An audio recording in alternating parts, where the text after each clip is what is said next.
like, I'm a Christian. I joined up for Christianity, but I'm on the starting block and I ain't doing nothing. I gave my hand to the preacher, gave my heart to God, but I'm on the starting block. I got a mind to run, but I just don't feel like running right now. Am I making sense? Yeah.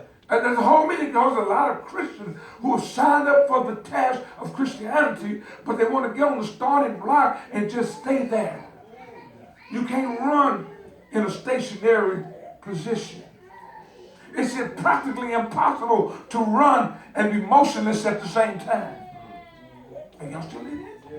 Yeah. And so the challenge is to us is to run the race that's set before you.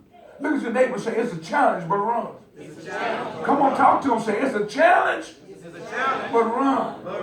Why do I want to run? Why do I want to get work up, open all them glances and have perspiration running everywhere? Why do you want to do that? Ooh, yuck. I mean, who really wants to get all nasty and sweaty and clothes off? Who wants to do that? Especially when you done spend all the time to look pretty and cute and handsome. Who really want to mess this up? Y'all still in here? Yeah. What's wrong with my life the way it is? Well, if it doesn't match God's standards, then there's a problem. Yeah. When you learn how to run, I think there are coaches that will tell you, say, you know what, you got good speed. We need to work on your technique. Anybody in here? Yeah. You might have some God-gifted abilities to run, but there's still some techniques that you have to learn in order to be successful in this run. Yeah. And if you're judging me, and I'm not judging you, I'm just trying to critique your technique so you can start running and run this race accurately. Yes. All right. No sense you being down on your game when you have every tool available to you to be sharp enough to be successful in your ability to run this race. Am I talking good? Anybody? I'm almost through. I am what I'm talking about this morning. But it's a challenge. It's a challenge for me to come. I told Lisa, looked at me this morning and said, Pastor, you all right? I said, nah, not really. There's something about, I don't feel quite right. I don't know what. Then I said, it must be kind of like a depression or something that's trying to come, but I ain't got time.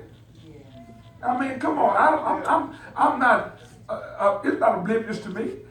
Excuse me. I know it's difficult living for God. It's not easy, but it's not as hard as you're making it easy.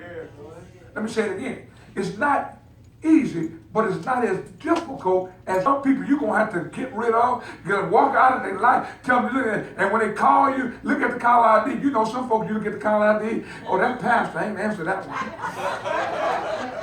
And yeah, come on, we already do that now. Yes, we do. We already do that now. That pastor, and I ain't feeling that right now. Yeah. Come on. I know, say it ain't so. Say it ain't so. Yeah, say it. So we'll, my point is, we know how to use the call ID. Look at your neighbor and say, you know how to use the call ID. And now, see, some of y'all, it's mama calling, you ain't answering. It's daddy calling and ain't answering.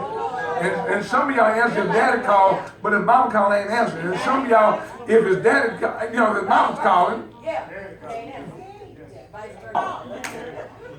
Only reason why they call is because you keep answering. That's all I'm know. If you start answering that call, they'll start calling you.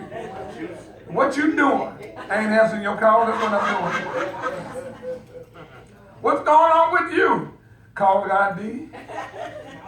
And guess what? You ain't got to tell them. Just don't answer. Look at your neighbor and say, it's that simple. Don't answer.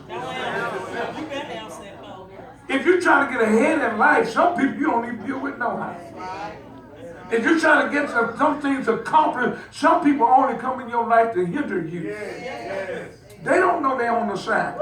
Yes. They don't know they're on assignment. They don't know they come to hinder you. But there's a challenger working with them to challenge you. Yes. And to prevent you from being all you can be. Because I'm like this here. If you're trying to win for Christ, and he know you're trying to win for Christ, So he's going to send his little henchmen try to keep you up all night long. Send his henchmen trying to keep you away from the house of God. Send his henchmen to keep you from thinking godly, but keep you thinking on the ungodly side of the track. Y'all still in here? So it's a challenge. Have I made sense here? So it's a challenge. And so Paul is talking to his writers here, and I mean to his readers, and he says to them, he says, I'm doing this for the gospel's sake. Now, don't misunderstand why I'm doing this. I'm doing it because of the gospel.